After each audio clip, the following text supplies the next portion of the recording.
A continuación, Noticiero Telesucesos. Clasificación A. Apto para todo público. Un noticiero pensado para usted porque se lo merece. Nos acercamos a la realidad desde diferentes perspectivas. Noticiero Telesucesos. Primera parte del Noticiero Telesucesos con las noticias más importantes del día.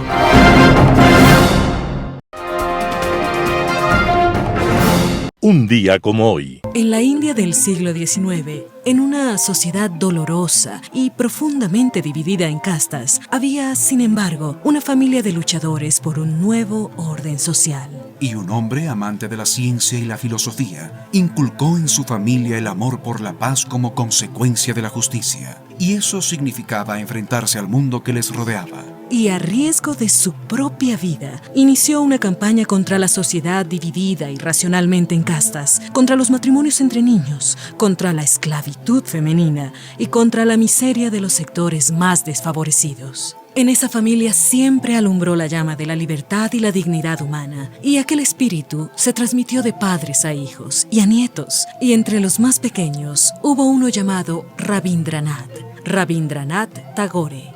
Rabindranath fue un mal estudiante que pronto abandonó la escuela, pero fue instruido en el mundo de las letras por uno de sus 13 hermanos. Entonces su espíritu se abrió a la literatura, a la música, a la pintura y a toda manifestación que significase una elevación del espíritu humano. Y contra todo lo que podía imaginarse de alguien que no terminó estudios primarios en ninguna escuela, en el año de 1913 obtuvo el Premio Nobel. Para conocer algo de Rabindranath Tagore, es prudente acercarnos a sus aforismos. Escuchemos la voz de este poeta y filósofo de la India. La verdadera amistad es como la fosforescencia. Resplandece mejor cuando todo se ha oscurecido. Si cerráis la puerta a todos los errores, también la verdad se quedará afuera. El bosque sería muy triste si solo cantaran los pájaros que mejor lo hacen. Dormía y soñaba que la vida no era más que alegría. Me desperté y vi que la vida no era más que servir y el servir era alegría. Ese era Rabindranath Tagore, el poeta de la India, que estaba naciendo un día como hoy, 7 de mayo de 1861. Y desde entonces su luz alumbra a los que han bebido de sus letras. Las principales noticias del día. Titulares. Presidente Noboa hace la quinta parada de su gira internacional en Londres. El Tribunal Contencioso Electoral archiva impugnación del correísmo a resultados electorales. Disponen importar gas natural y subir producción de Campo Amistad para afrontar estiaje de septiembre de 2025. En el segmento de opinión, los subsidios.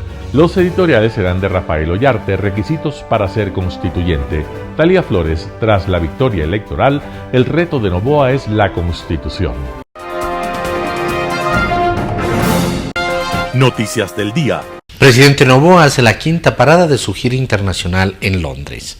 A pocos días de su retorno al Ecuador, el presidente Daniel Noboa empezó a cumplir este sábado 6 de mayo la agenda oficial programada en su visita al Reino Unido, la quinta parada de su extensa gira internacional. El mandatario mantuvo un encuentro con inversionistas y empresarios radicados en Londres, con el objetivo puesto en la posibilidad de atraer inversiones para el país.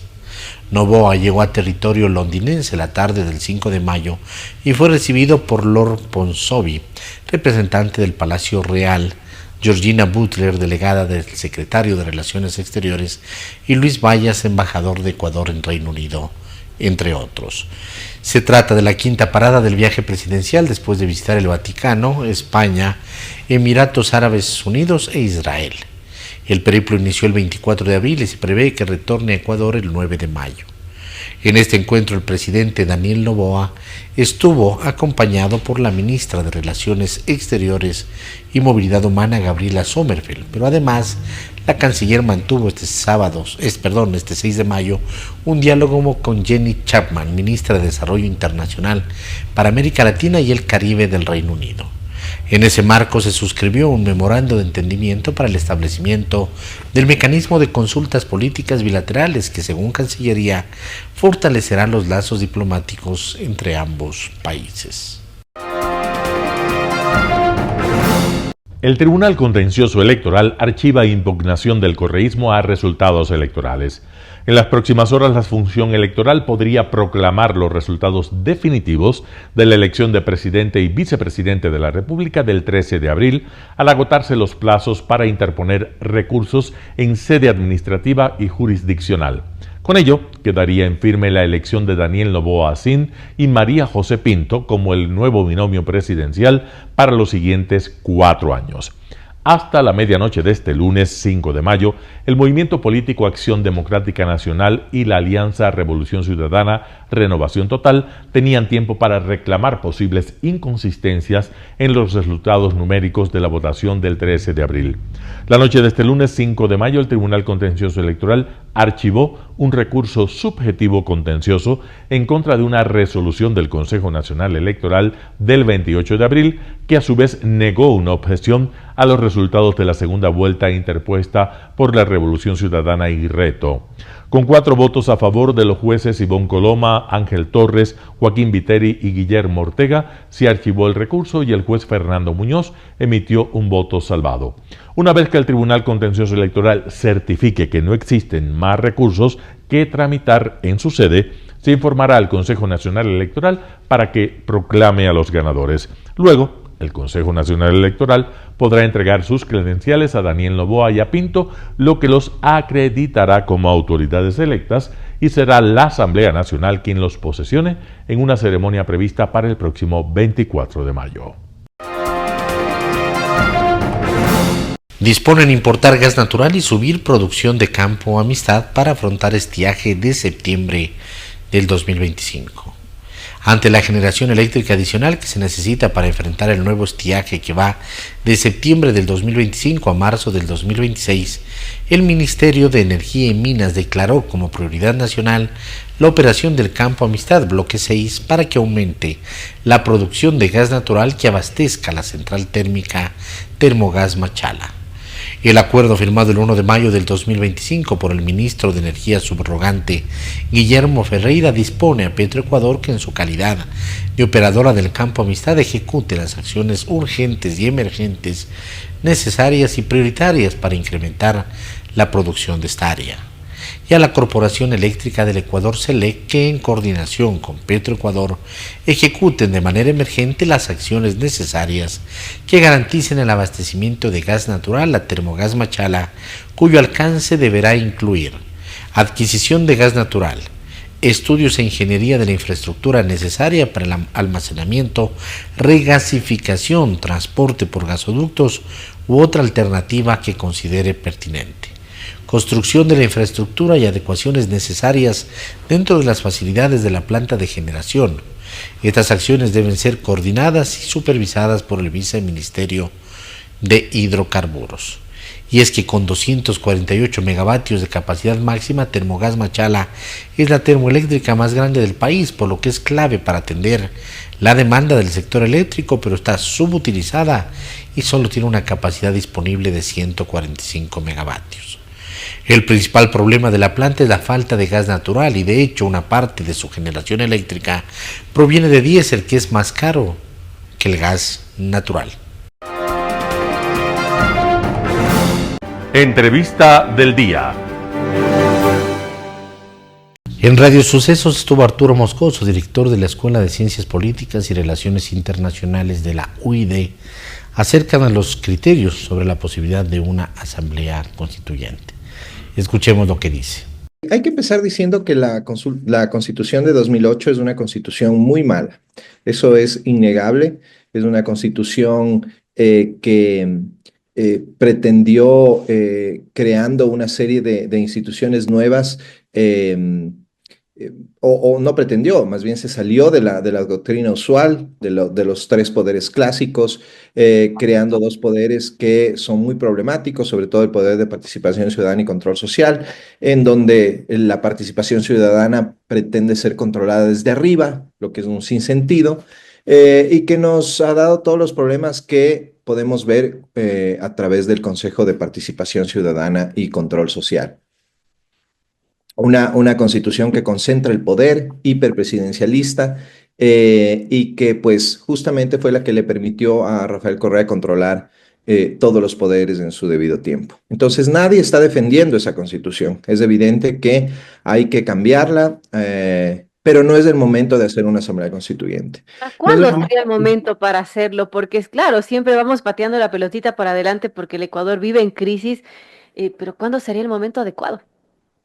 El momento adecuado sería cuando la situación del país esté en mejor, ¿no? Esté en algo la violencia controlada, en algo la crisis económica controlada.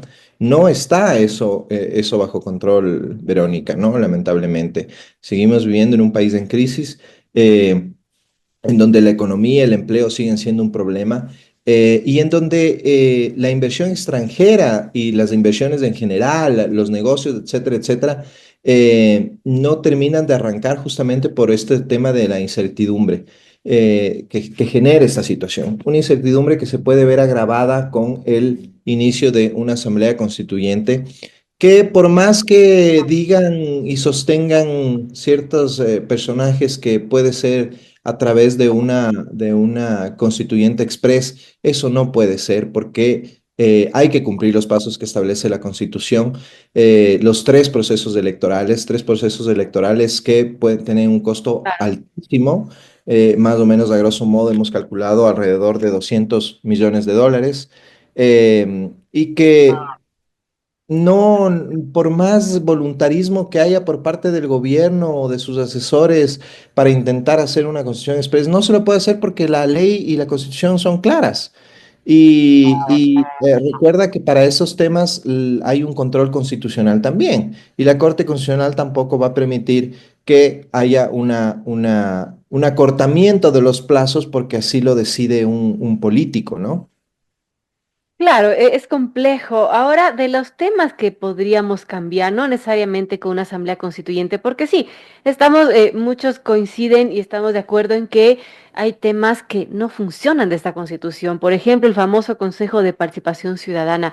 ¿Qué hacer con esto? ¿Qué se podría cambiar aprovechando, por ejemplo, los asambleístas que tiene el gobierno, que quizás, pues, la mejor vía sea una enmienda constitucional? ¿Cómo ves esa posibilidad, Arturo? Sí, hay otros caminos, el camino de la consulta popular directa, que ya lo intentó Guillermo Lasso cuando pretendió eliminar las funciones de nominación que tenía el Consejo de Participación Ciudadana.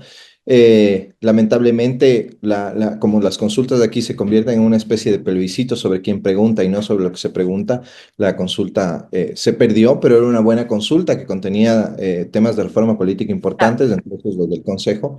Se puede también hacer una reforma parcial a través de la Asamblea, lo que se está haciendo ahora justamente con el tema de las bases extranjeras en el Ecuador, ¿no? Que justamente ya pasó el informe para segundo debate, un informe positivo, y que podría terminar justamente en una consulta a la ciudadanía a ver si es que permitimos la instalación de bases extranjeras en el país, y no hemos tenido que ir a un proceso de constituyente para hacerlo. Justamente ese camino se puede utilizar para también eliminar ya de plano el Consejo de Participación Ciudadana, o eliminar la función electoral también, y volverla como un organismo constitucional independiente como es en todo el mundo, ¿no? A través de la reforma se puede hacer casi lo mismo, ¿no? Y no tenemos que ir a tres procesos electorales que nos van a tomar al menos un año, con toda la incertidumbre y el gasto que eso puede generar, y además con un tema que parece que el gobierno no lo, no lo está pensando, que es el tema de que no necesariamente va a poder controlar, uno, quiénes van a ir a la asamblea, porque esto de hablar de notables y de corporativismo ya es un tema medio fascistoide que ha sido superado por la historia. Wilson Merino, concejal de Quito, habla acerca de la revocatoria del mandato del alcalde de Quito y una evaluación de los 2 años de gestión en la alcaldía. Vamos con la nota. 2 años que la ciudad no ha avanzado, ¿no? Una ciudad estancada, una situación en movilidad crítica, ¿no? Sobre la superficie principalmente, las vías están en un mal estado en un 80%, el trolebús, ¿no? Que me parece que debería ser símbolo de modernización, sumido en ciertos cuestionamientos por presuntas elusiones al proceso de contratación, eludiendo la ley orgánica del Sistema Nacional de Contratación Pública, la situación de inseguridad ciudadana en la capital muy compleja, ¿no?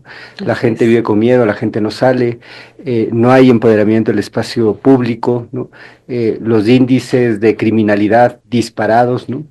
Me parece que también el tema ambiental, manejo de quebradas, ¿no? El sueño de los quiteños de la recuperación del río Machángara estancado, ¿no? Así que bueno, me parece que esta ha sido una administración que de alguna manera ha estado por los aires, ¿no? Un alcalde que escucha a su círculo cercano, ¿no? Y que tiene desapego de la ciudadanía, ¿no?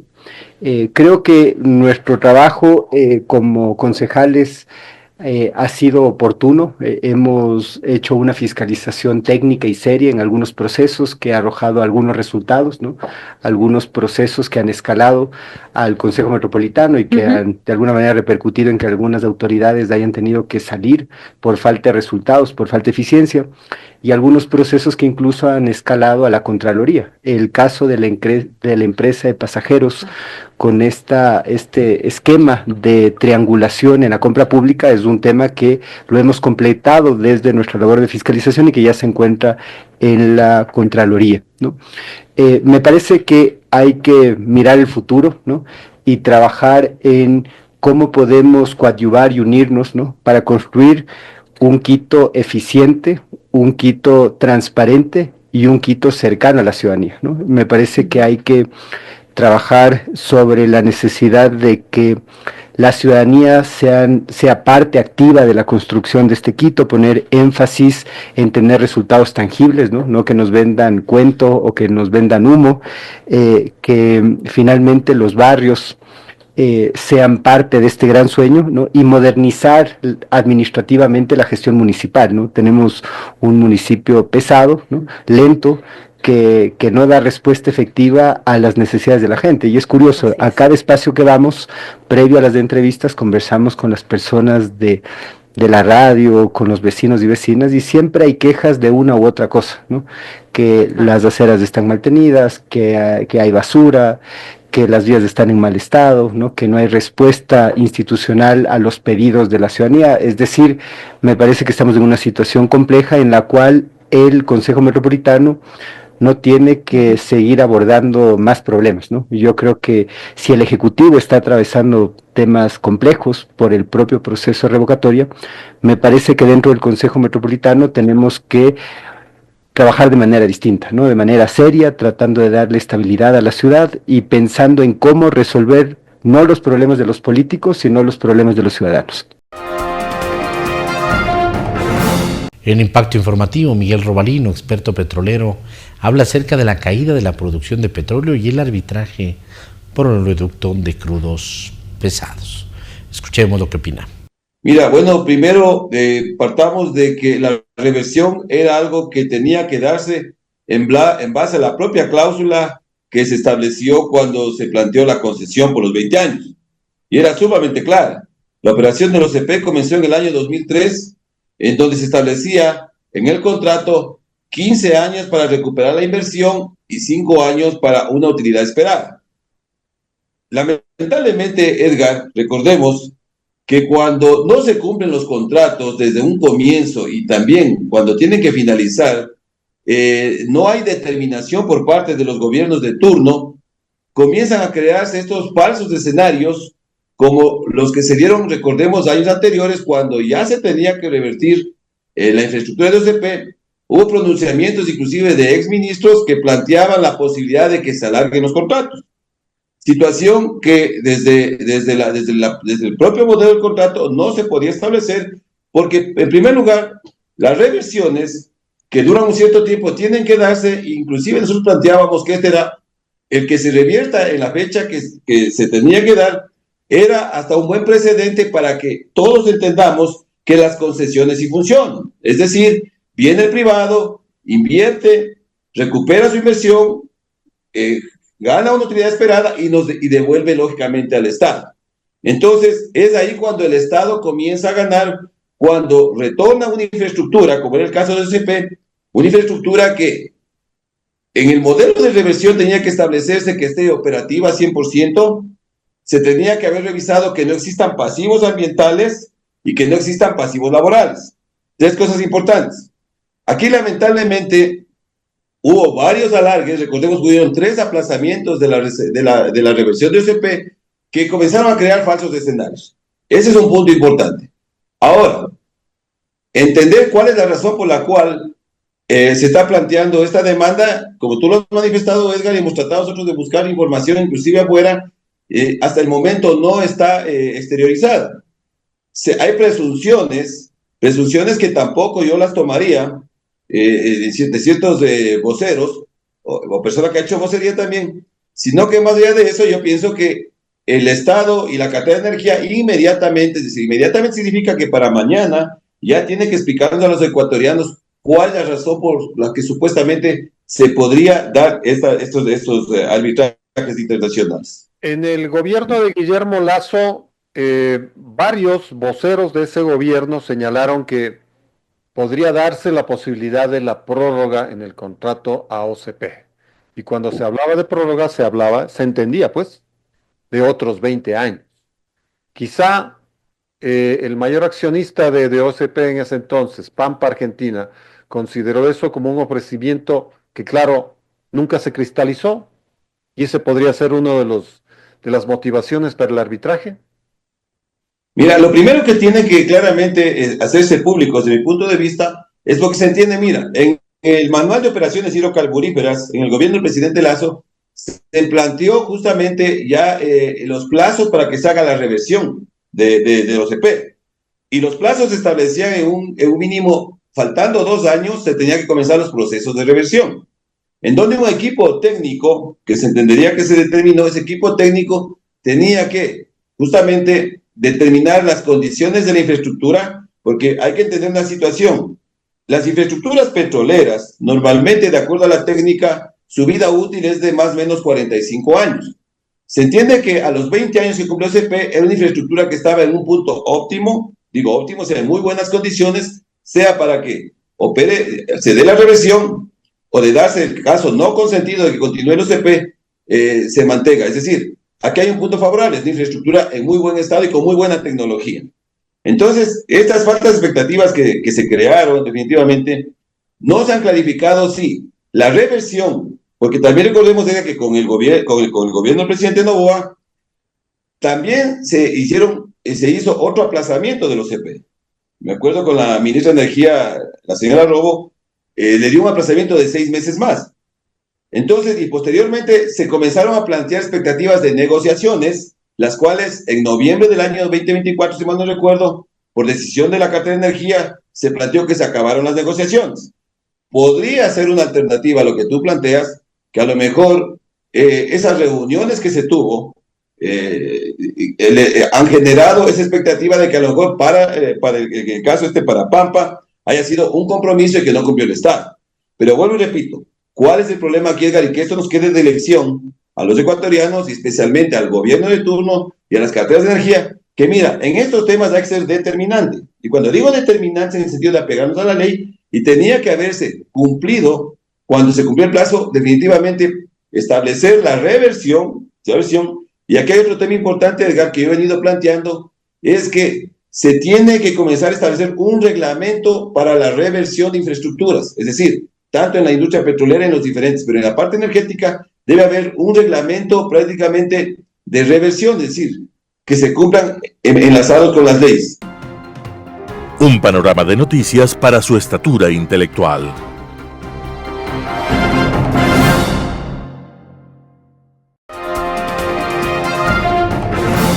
Opinión. Estimados amigos, muy buenas tardes. Gracias por estar con nosotros en este programa de Telesuceso. Vamos ahora a comentar un dato que es muy importante para el Ecuador y para las finanzas públicas ecuatorianas. Esto tiene que ver con los subsidios. Los subsidios en general que existen en el Ecuador desde algunos años atrás están llegando a cerca de 10.000 millones de dólares, perdóname. casi 10.000 millones de dólares, lo que significaría algo así como el 9% del Producto Interno Bruto aproximadamente. ¿Cuáles son estos subsidios?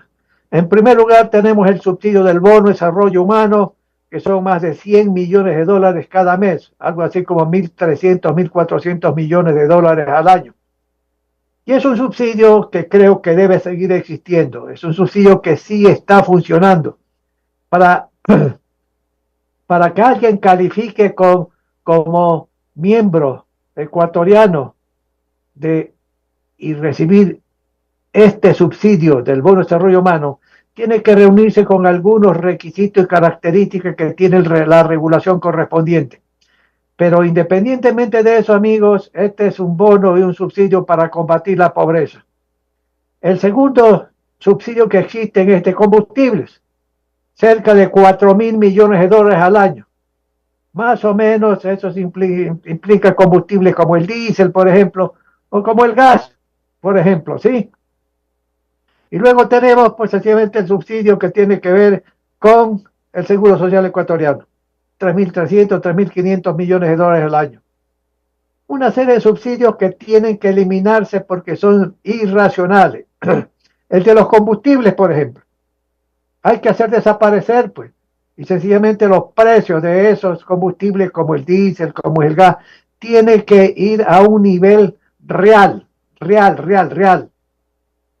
Mucha gente se opone a eliminar el subsidio del gas, porque dicen que eso sencillamente beneficia a la gente pobre y de bajos ingresos, ¿sí?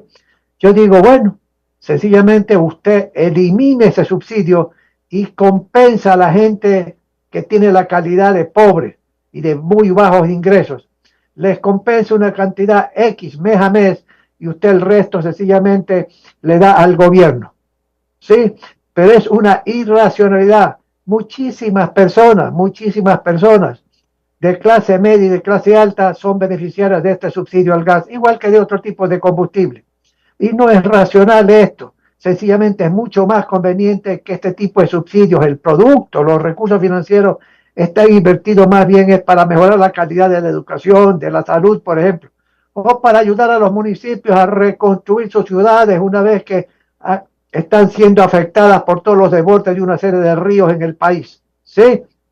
Usted también luego tiene el subsidio al Seguro Social Ecuatoriano. Son como 3.500 millones de dólares al año aproximadamente. Y usted tiene ahí pues que tiene que hacer una reforma radical del Seguro Social Ecuatoriano. No se puede seguir manteniendo un subsidio de esta naturaleza porque las finanzas públicas ya no dan más. No dan, mis queridos amigos. Y vuelvo a repetir, este tipo de subsidio debe desaparecer. Debe sencillamente entrar a qué. No estoy hablando, perdóneme, no estoy hablando de la deuda que tiene el gobierno con el Seguro Social Ecuatoriano, que eso es una monstruosidad. No, sino sencillamente el subsidio, que implica pues lo que se denomina el 40% para el sistema de pensiones. Imagínense lo que alguna vez ya me permití indicar en este programa. Hay el seguro campesino, que los campesinos, tanto el esposo, la mujer y hasta dos hijos, hasta 18 años de edad, pagan al Seguro Social en materia de salud, para recibir los servicios de salud, un monto muy pequeño, realmente pequeño mes a mes. Y son atendidos sencillamente con medicina gratuita, con servicios médicos gratuitos. Y eso implica una cantidad enorme de plata. Ahí hay un subsidio enorme. Sencillamente hay que subir eso en la reforma radical del sistema de seguridad social. Amigos, no se puede seguir manteniendo subsidios irracionales. Hay que racionalizar todos los subsidios. Hay que eliminarlos. Hay que dejar el bono de desarrollo humano, eso sí, y compensar a los pobres al eliminar el otro tipo de subsidio que me he permitido yo indicar, como es sencillamente el precio del gas. Pero el monto de dinero, que es una cantidad enorme de plata en el Ecuador, sencillamente debe ser asignado para otros propósitos, mucho más convenientes que seguir subsidiando en esta forma a la clase media, a la clase de altos ingresos. Amigos y amigas, sencillamente uno le puede decir al gobierno, ponga orden en esta parte, ponga orden. Y a los líderes sindicales, a los líderes de grupos humanos, decirles, señores, comiencen a pensar en qué uso mejor se puede dar esa plata de los subsidios, dónde, en qué sectores se puede invertir para mejorar la atención del Estado a la gente pobre, a los ecuatorianos, etcétera, etcétera, etcétera.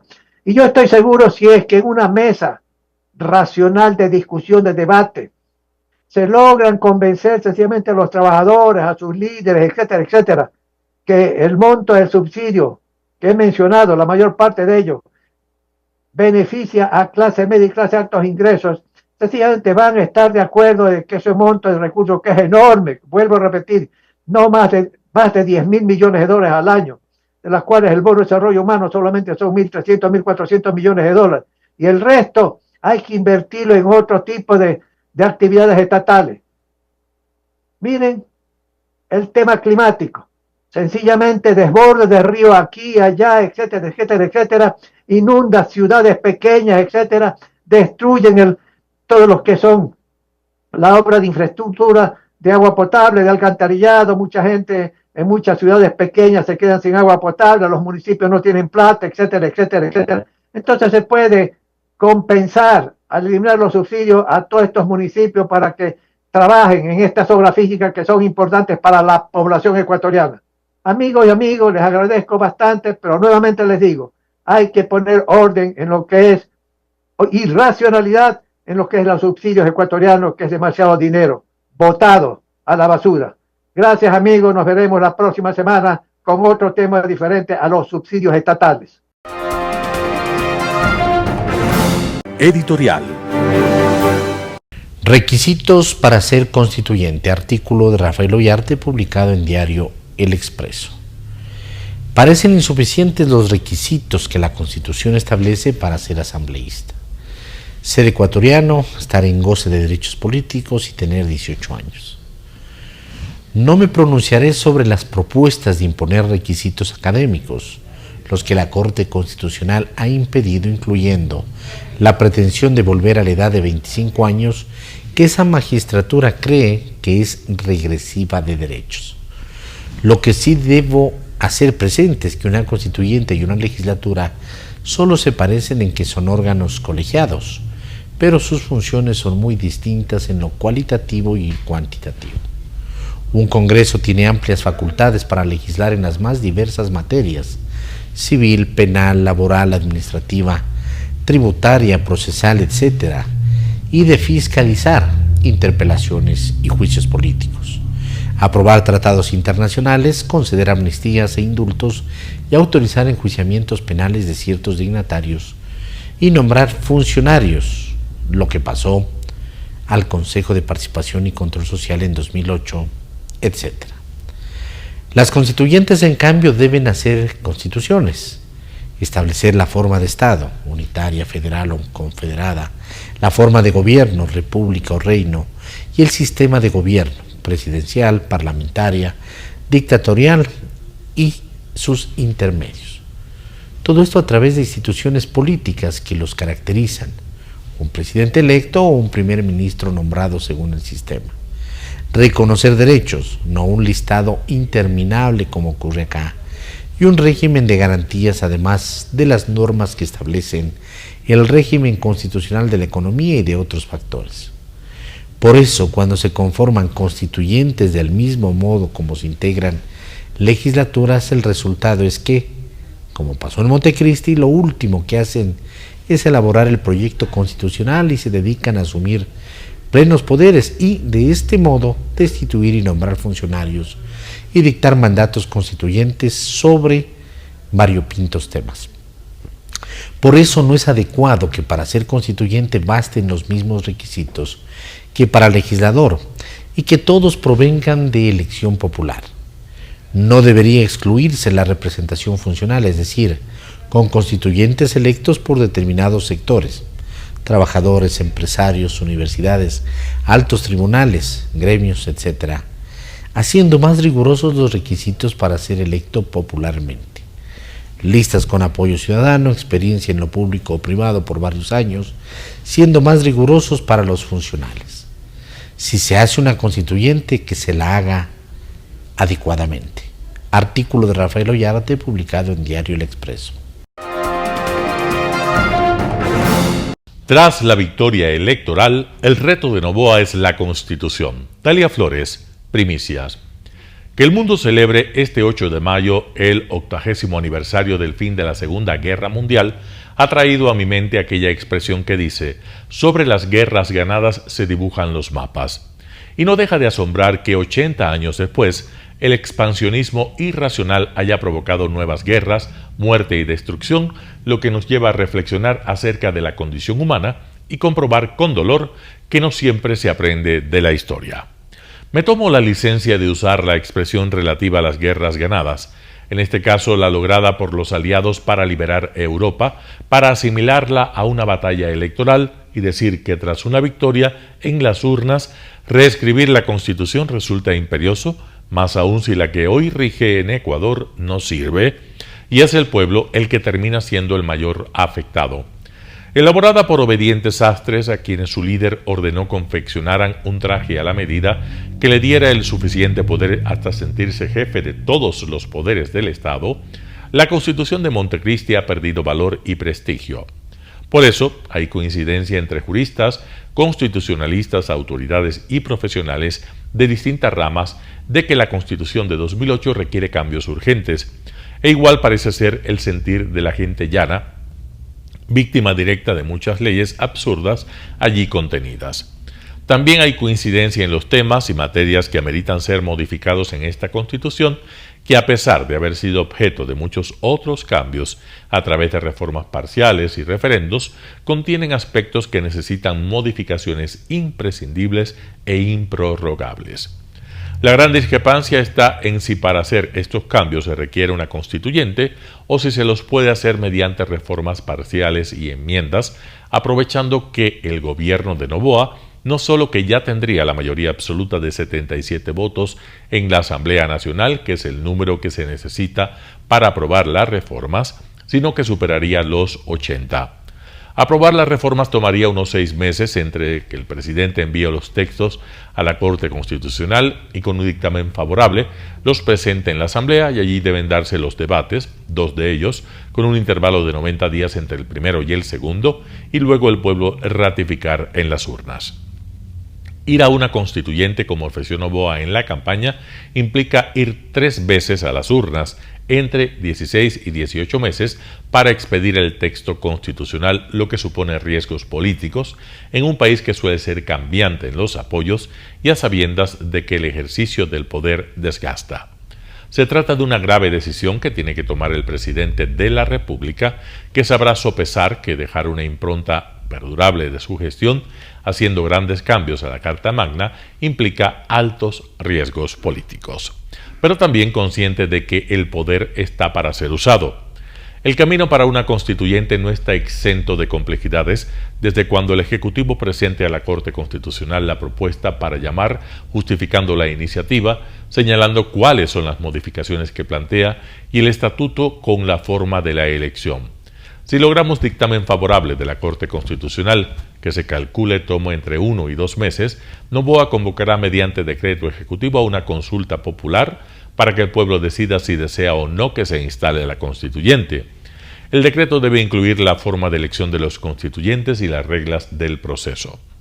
El Consejo Nacional Electoral, en un plazo de 15 días, debe llamar a consulta popular, la misma que deberá realizarse en los siguientes 60 días. Si el pueblo responde que sí, Noboa deberá llamar a nuevas elecciones para escoger a los asambleístas constituyentes que redactarán la Carta Magna, y cuando el texto esté listo, los ecuatorianos lo aprobarán en un referendo. El planteamiento de que una parte de quienes reescribirían la Constitución no sean elegidos en las urnas, sino que provengan de los gremios, las universidades y organizaciones porque se requieren conocimientos diferentes, ha generado controversia. Y será la Corte Constitucional la que resuelva, al igual que sobre aquella propuesta de saltarse algunos de los pasos legales para hacer la constituyente de manera express.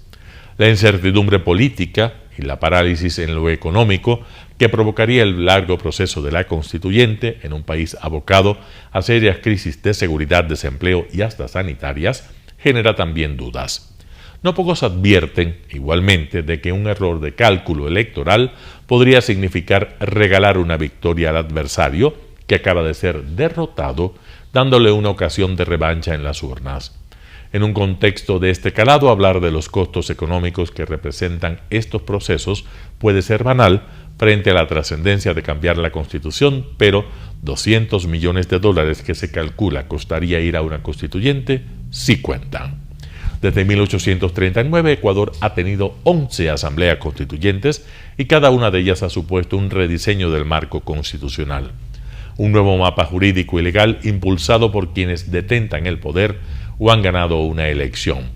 Un nuevo mapa que, asemejando a aquel que se dibuja tras ganar una guerra, en este caso modifica las reglas de convivencia de un Estado, protege los derechos ciudadanos y limita el poder de la autoridad, que es lo que representa una constitución. ¿Reforma parcial o constituyente? Noboa tiene la palabra. Talía Flores, Primicias. Noticias internacionales. Friedrich Merz no logra ser elegido canciller de Alemania. La CDU exige una segunda votación.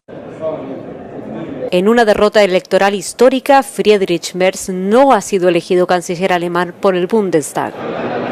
No alcanzó la mayoría necesaria por 6 votos. 18 miembros de su coalición de gobierno, formada por la CDU, la CSU y el SPD, se negaron sorprendentemente a apoyarlo. Ich gebe das Ergebnis der Wahl bekannt.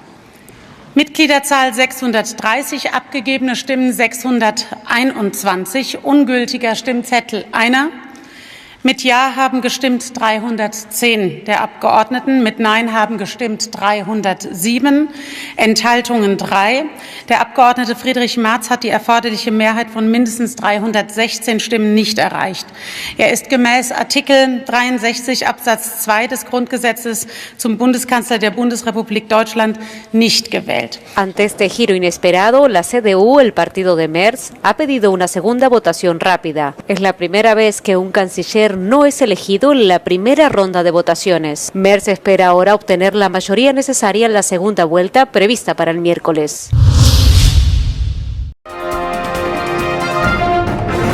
El ministro de Exteriores iraní busca mediar entre Pakistán e India. El ministro de Asuntos Exteriores de Irán, Abbas Araghchi, visitó Islamabad para mantener conversaciones con altos funcionarios pakistaníes en un esfuerzo por mediar en las tensiones con la vecina India. Las tensiones aumentaron en las últimas semanas tras un atentado en Pahalgam, que se cobró la vida de 26 personas, la mayoría de ellos turistas. La visita es la primera de un dignatario extranjero tras el mortífero atentado en la región india de Cachemira. Islamabad reafirmó su compromiso por la paz, pero advirtió de que responderá con determinación a cualquier violación de su territorio o soberanía. Pakistan will resolutely defend its sovereignty and territorial integrity in exercise of the inherent right of self-defense as enshrined in the Article 51 of the UN Charter. Los comentarios se produjeron después de que un alto ministro pakistaní revelara recientemente que los servicios de inteligencia indican que un ataque indio puede ser inminente. El secretario general de la ONU, Antonio Guterres, ha instado a ambas partes a que rebajen la tensión y tomen decisiones que den prioridad a la paz y a la vida humana. Now is the time for maximum restraint and stepping back from the brink. That has been my message in my ongoing outreach with both countries. Make no mistake, a military solution is no solution. And I offer my good offices to both governments in the service of peace. Ambos países han estado en alerta máxima para mantenerse preparados en caso de cualquier ataque. India ha ordenado a varios estados realizar ejercicios militares mientras Pakistán sigue realizando pruebas de misiles. Araghchi tiene previsto visitar Nueva Delhi en los próximos días para reunirse con funcionarios y explorar vías para restablecer la paz.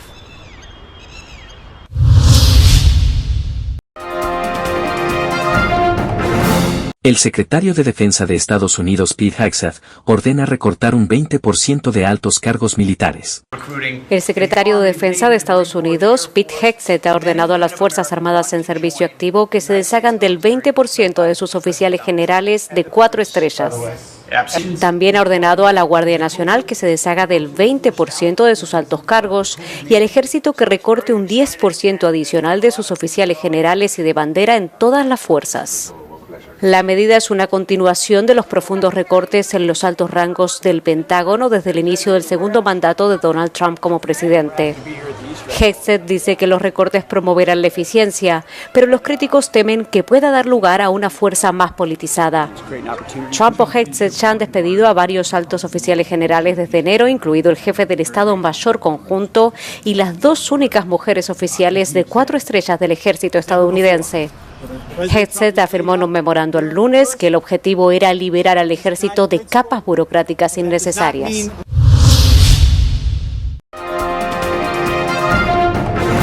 Israel lanza una ofensiva aérea sobre Hodeida tras el ataque hutí al aeropuerto de Tel Aviv. Oleada de ataques aéreos del ejército israelí contra la provincia yemení de Hodeida en el Mar Rojo, tras el ataque hutí con un misil contra el aeropuerto Ben Gurión, el principal de Israel. Según portavoces de los rebeldes hutíes, 6 bombardeos alcanzaron el crucial puerto de Hodeida el lunes por la tarde. Al menos una persona murió y 35 resultaron heridas en otros ataques contra una fábrica de cemento a unos 55 kilómetros al noreste de la ciudad de Hodeida, según el Ministerio de Sanidad yemení. El ejército israelí dijo que más de 20 aviones de combate israelíes participaron en la operación, lanzando munición sobre decenas de objetivos. Los hutíes afirmaron que los ataques eran una operación conjunta entre Israel y Estados Unidos, punto que no fue clarificado por los funcionarios de defensa estadounidenses.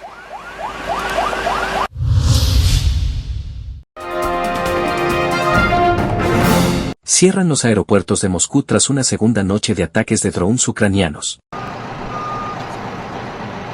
Los 4 principales aeropuertos de Moscú fueron cerrados durante horas después de que Ucrania atacase con drones por segunda noche consecutiva contra la capital rusa. El ataque se produce antes de las celebraciones previstas en Moscú para conmemorar el final de la Segunda Guerra Mundial. Se espera que varios aliados rusos, entre ellos el presidente chino Xi Jinping, asistan al acto del Día de la Victoria. El gobierno ucraniano no hizo comentarios de inmediato sobre el ataque, pero funcionarios locales dijeron que Rusia llevó a cabo ataques nocturnos con aviones no tripulados contra objetivos civiles. Al menos una persona murió y varias infraestructuras resultaron dañadas tras un ataque ruso en Odesa, según el gobernador regional. Según los informes, varias casas resultaron dañadas y se produjeron varios incendios.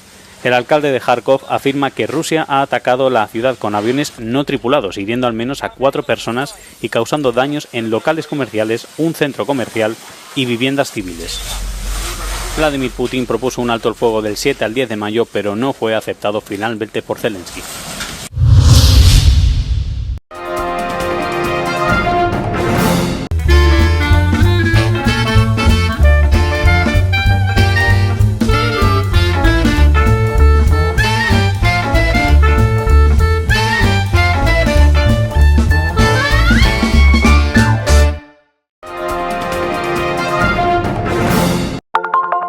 Telesucesos, Canal 29 UHF de la ciudad de Quito. Un canal de televisión abierta. Siempre inédito. Para una audiencia especial. Somos cultura, educación, salud, opinión calificada, normas de vida. Y todas las tardes, de lunes a viernes, desde nuestros estudios en Arena Telesucesos, escenario propio destinado a promover el deporte. En tiempo real. Usted y su familia, en su televisor, desde la comodidad de su hogar, disfrutarán de los partidos, eventos, campeonatos que realizamos diariamente de ecuavóley, básquet, box, lucha libre, cachascán, gimnasia, artes marciales, tenis de mesa, fútbol sala, transmisiones en vivo de los principales partidos de fútbol barrial y colegial.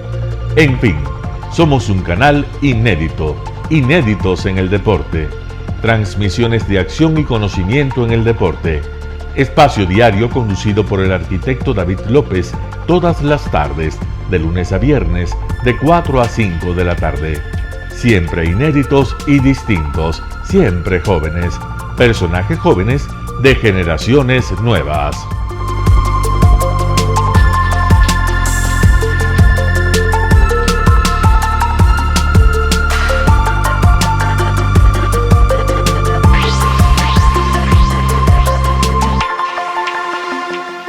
El término arena dejó tiempo atrás de ser sinónimo de muerte.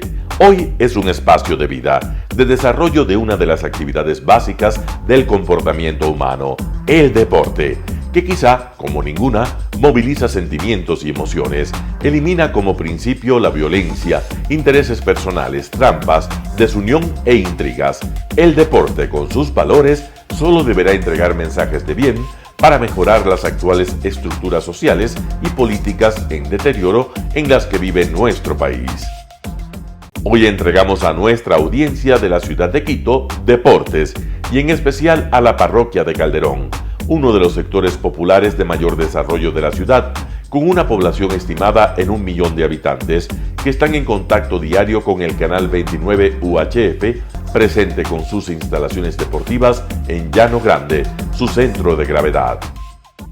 Telesucesos, desde nuestro estudio principal y en el de Arena Telesucesos, es el único medio de televisión que transmite de lunes a viernes 4 horas diarias de diversos eventos y novedades deportivas: el ecuavóley, básquet, tenis de mesa, halterofilia, taekwondo, esgrima, box, cachascán, gimnasia olímpica. Pueden ser observados en Canal 29 UHF y en todas las redes sociales en su televisión, sin ningún costo, desde la comodidad de su hogar, en nuestro canal y en las redes sociales.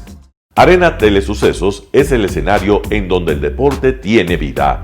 Nuestros invitados y jugadores están en la cancha junto a usted y como nunca antes en la pantalla de su televisor, acercándole a un espectáculo inolvidable de luz, color y fiesta.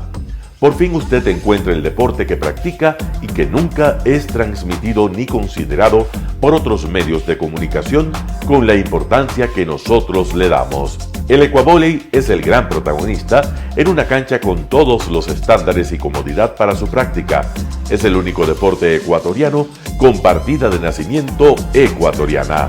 Somos inéditos, nos acercamos al deporte popular de nuestra gente que comparte nuestros esfuerzos.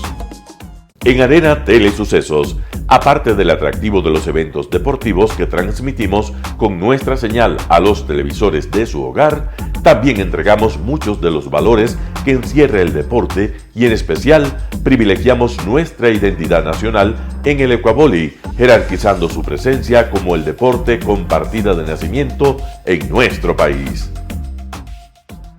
Telesucesos no solo entrega en su programación de deportes un espectáculo, sino que impulsa, privilegia y exige a quienes participan que sean parte de los valores y méritos que el deporte encierra: esfuerzo, superación, perseverancia, respeto, solidaridad, compañerismo, disciplina, puntualidad, sana competencia, honradez en la cancha y fuera de ella.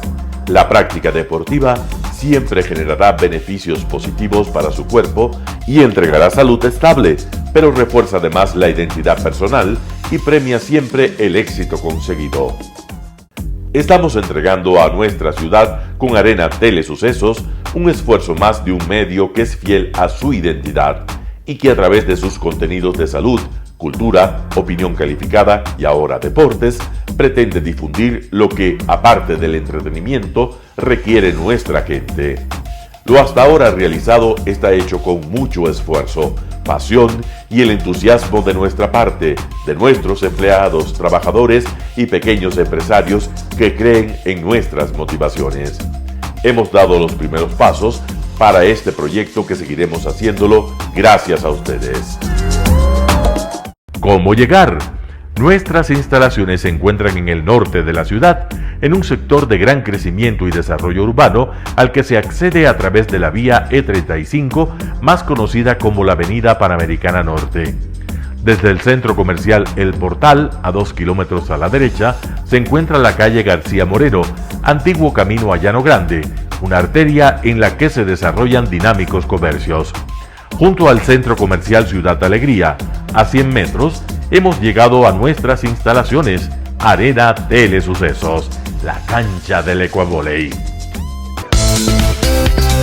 Telesucesos, siempre inédito, nuestro canal online a la vanguardia tecnológica, 24 horas de programación continua a través de Internet.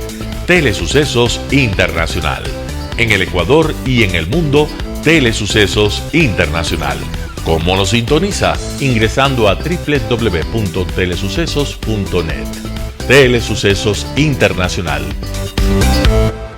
Telesucesos, el canal de televisión siempre inédito.